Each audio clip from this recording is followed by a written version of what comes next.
4,000 years ago, the last Stone Age hunter-gatherers are living on the remote coastlines of Europe. Now they will disappear from the human journey. Warriors are taking possession of the land.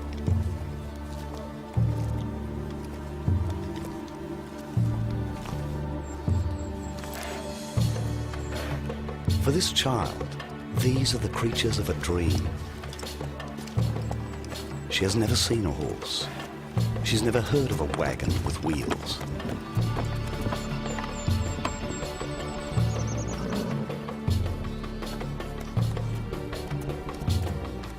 The strangers make an offering to the ocean. The arrow is tipped with bronze. But their most powerful weapon is not metal. It's an idea. They have a chief, and they do what they are told. Now, they cover Europe with a new society. It will create our world, with all its glory and its horror.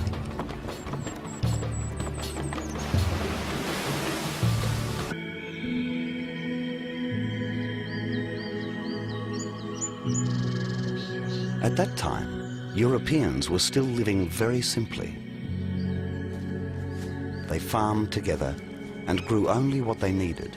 Individual ownership or achievement was not part of their culture.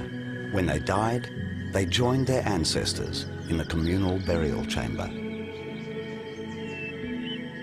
But then, a new, mysterious culture appeared across Europe, with a very different kind of grave. 200 or 300 years ago, when archaeologists first began to excavate some of the round burial mounds that are to be found in places like England or Scotland or Scandinavia, they discovered a very characteristic set of grave goods. There would be a body which was buried individually, unlike the collective megalithic stone tombs that had preceded them. These burial mounds had people interred as individuals with all the bones articulated and in place. And they were buried with their own personal equipment. They were buried, for example, with a drinking cup and with their fighting equipment. These graves were called, after their contents, the graves of the Beaker folk.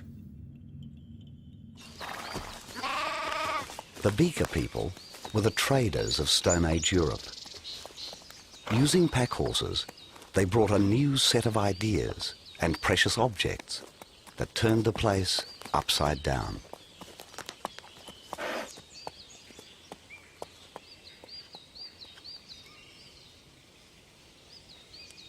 They were able to trade, they were able to organize supplies of things. Very small quantities, we're not talking about bulk trade, but items that were very precious and were considered highly desirable and were traded over long distances and gave these people an entry into a wide range of other societies.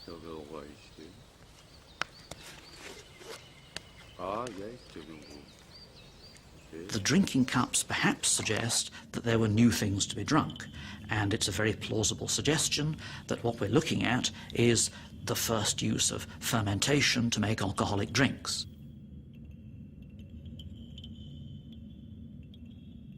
This is a very handsome example of one of these beakers, a relatively early one, and you can see what it is. It's a tall drinking cup that would have held a considerable quantity of liquid.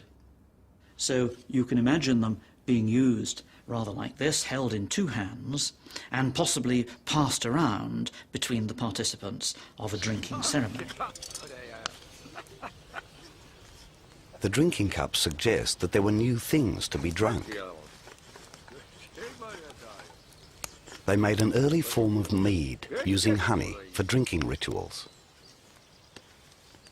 Fermentation was one of the ways of showing off your elite status, along with having your elite weaponry traded over long distances. So they're all different ways of showing how you have access to things that other people can't get. And what we're really looking at is people who are rich enough to have sources of sugar to provide fermented drinks. So this is both a drinking vessel and also a symbol of power, a real symbol of wealth and the ability to mobilize these rare, sweet substances which can be fermented into something even more precious, that is, the intoxicating substance, alcohol. The Beaker people brought the spirit of change that shook the staid old Stone Age life.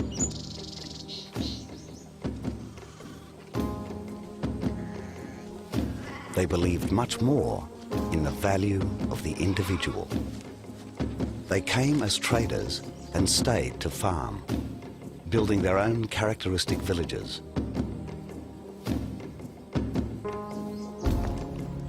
What's more, they brought the art of smelting to the north. They added a vital secret from the Middle Eastern trading routes. Mix some tin to copper, and you get bronze. This process was so important, the Smiths had the richest graves. They were probably clan chiefs.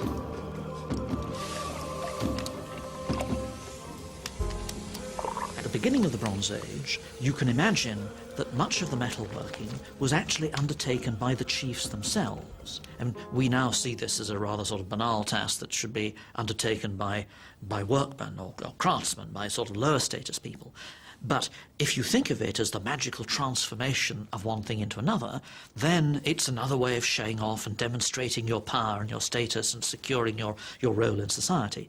And so it's therefore very characteristic that you find the moulds in rich graves, in the graves of the chiefs. So the people who are in charge of society are in charge of the transformation of ores into flashing daggers and weaponry.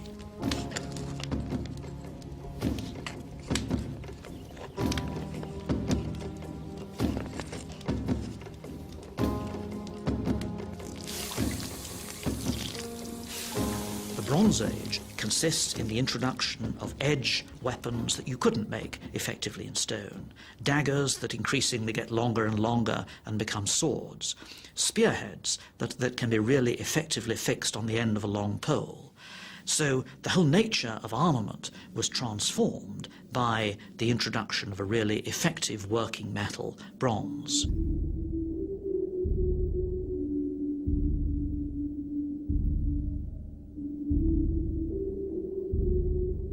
These weapons exude power. They are rare and dangerous. We are seeing the birth of a military elite with the power to get exactly what they want.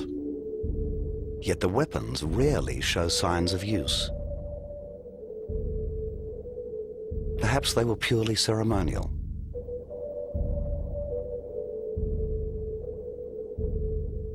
These leaders wore breastplates and decorative metal jewelry, again as symbols of their wealth. And they had another power symbol, the mounted horse. The pack animal was now being ridden. The owners towered over everyone else. They could move fast and cover huge distances. Horses were expensive to keep. A single horse eats more than a family. Only the elite could afford to keep them. This accumulation of symbols suggests they were preoccupied with power.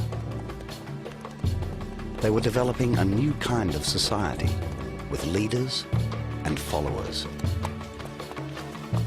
The leaders dominated community life.